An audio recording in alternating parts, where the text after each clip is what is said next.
Root തെറ്റിച്ച് service നടത്തിയ 11 ബസ്സുകൾക്കെതിരെ നടപടി.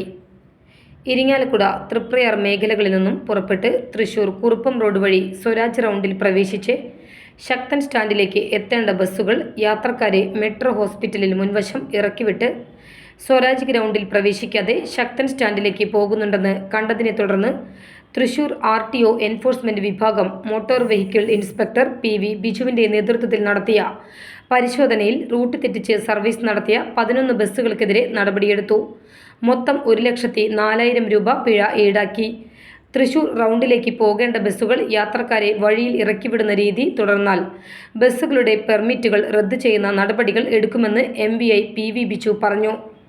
തൃപ്രയാർ തൃശൂർ റൂട്ടിൽ ഓടുന്നതും റൂട്ട് തെറ്റിച്ച് വന്നതുമായ KL 08 AN 0081 നമ്പർ KBT ബസിന്റെ ഡ്രൈവർ അമിത വേഗത്തിലാണെന്ന് ബസ് ഓടിച്ചു വന്നതെന്ന് ആ ബസ്സിൽ യാത്ര ചെയ്തുവന്ന തൃപ്രയാർ ജോയിന്റ് RTO മഞ്ജുളയുടെ പരാതിയിൽ ബസിന്റെ ഡ്രൈവറായ ചാഴൂർ സ്വദേശി ബൈജുവിന്റെ ലൈസൻസ് MVI സസ്പെൻഡ് ചെയ്തു.